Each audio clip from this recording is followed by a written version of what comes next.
अस्सलामुअलैकुम, मेरा नाम है जहासिफ हाशमी और ये है टोयोटा रिवो वी 2020 मॉडल। और रिवो का ये प्री-फेसलिफ्ट वाला वर्जन है। वर्ल्ड वाइड और पाकिस्तान में ये गाड़ी बहुत ज़्यादा पॉपुलर है, मेनली अपनी रीसेल वैल्यू, फ्यूल एफिशिएंसी और पावर के लिहाज से। और ये गाड़ी रिलायबल भी बहुत सारा है और ये भी रीसेल के लिहाज से काफ़ी ज़बरदस्त है। पाकिस्तान में इसका बहुत सारा कॉम्पिटिशन आ गया है, BYD आ गया है, MG के ट्रक आ गए हैं, जैक आया था, बट स्टिल इस गाड़ी की मार्केट अभी भी स्ट्रॉन्ग है। खैर, ये सब मैं कवर करूंगा आगे जाके। और रिवो का ये वाला वर्जन 2017-18 वाले से ज्यादा बेहतर है। किस तरह से ये सब मैं कवर करूंगा आगे जाके। फिलहाल अगर बात कीजिए इस गाड़ी की प्राइस की, तो इसकी डिमांड 1,10,00,000 रुपए है और ये सेगमेंट मोटरस्पोर्ट के पास अवेलेबल है। अगर आपने इसके बारे में कोई इन्फॉर्मेशन लेनी है तो आप दिए गए नंबर पर कॉल कर सकते हैं या फिर आप सेगमेंट मोटरस्पोर्ट को विजिट कर सकते हैं, जो कि रावलपिंडी में DH2 के गेट 1 के ऑपोजिट लोकेटेड है। हमारी एक और ब्रांच भी है रावलपिंडी मरी रोड पे। Overall it's a good pickup truck and today I am going to review it.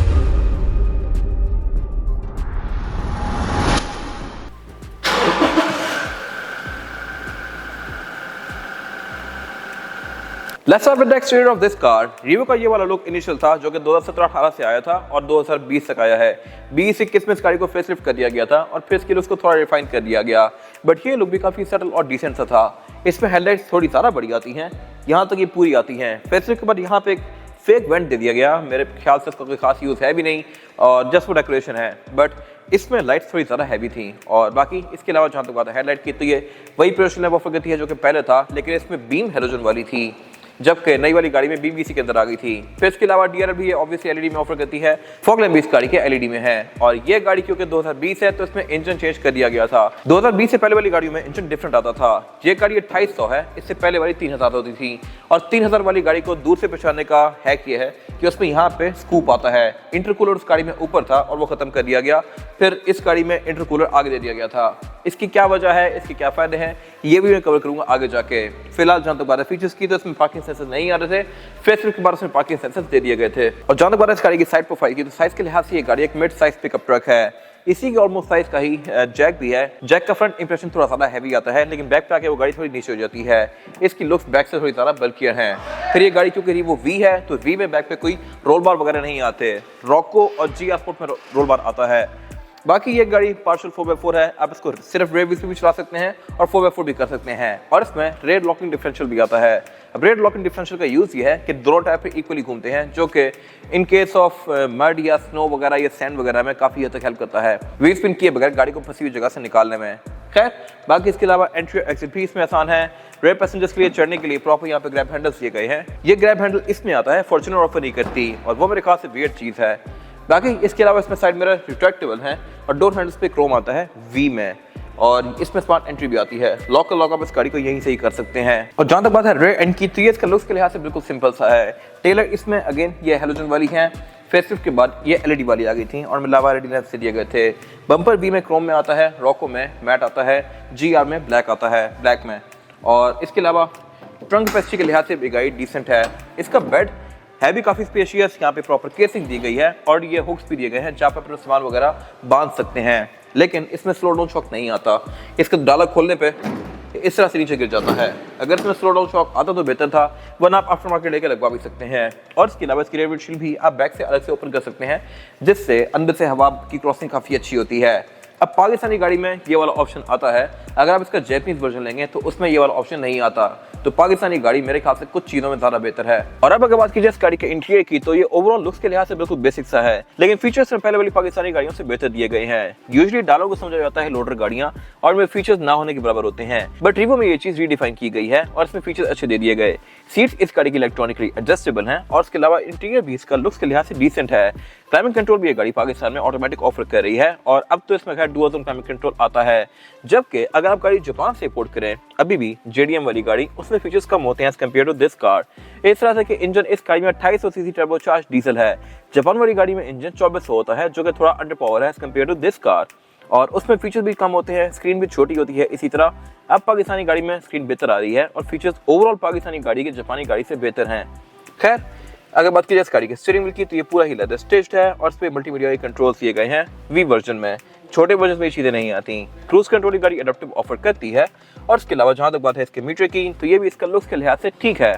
इस एरा में फॉर्च्यूनर का मीटर भी कुछ ऐसा ही था, ब्लू सा।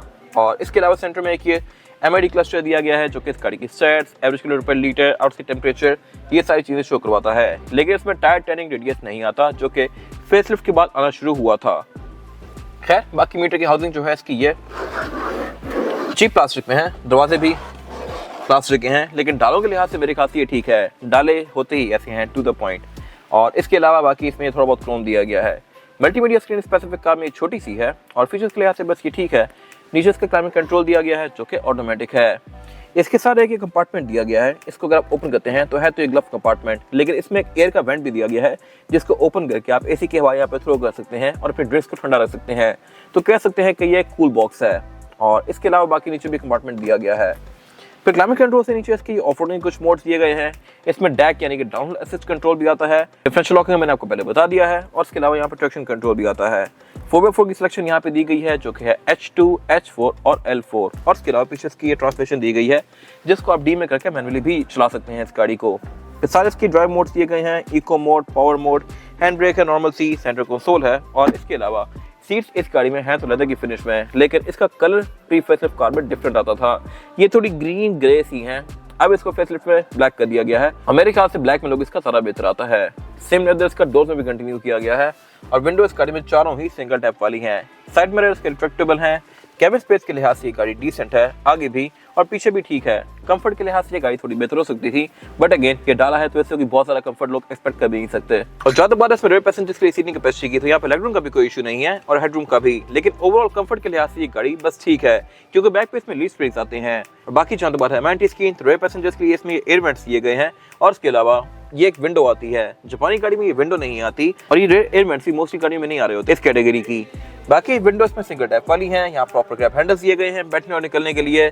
सेंटर में सेंटर कंसोल भी ऑफर करता है जिसमें 2 कप होल्डर्स भी दिए गए हैं। और जहां तक बात है इंजन की, तो इंजन इस गाड़ी में 2800 सीसी टर्बोचार्ज डीजल है।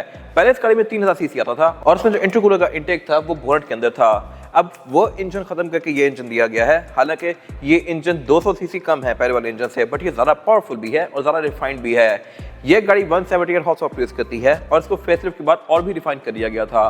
फेसलिफ्ट के बाद वाली गाड़ी 201 हॉर्स पावर प्रोड्यूस करती थी with 500 newton metre of torque. ये गाड़ी 450 प्रोड्यूस करती है।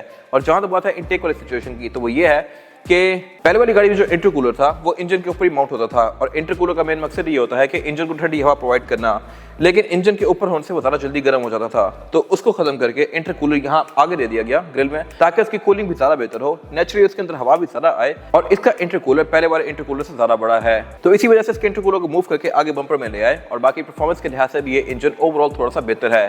फिर इसमें ABS, traction control, drive modes, 4x4 के कंट्रोल्स, ये सब कुछ आता है, और बोनट के अंदर इस गाड़ी की ये इंस्टॉलेशन दी गई है। एवरेज गाड़ी आपको 10+ की इजीली दे सकती है डिपेंडिंग अपॉन ड्राइविंग पैटर्न, क्योंकि ये डीजल है। ये था आज का रिव्यू। अगर आपका रिव्यू पसंद आया है तो इसको लाइक कीजिए, मेरे चैनल को सब्सक्राइब कीजिए, और अगर आपके पास इस गाड़ी से रिलेटेड कोई भी राय है तो उसको कमेंट सेक्शन में शेयर जरूर कीजिएगा, ताकि वो लोग जो ये गाड़ी लेने वाले हैं वो आपकी राय से फायदा उठा सकें। अपना ख्याल रखिएगा। Thank you.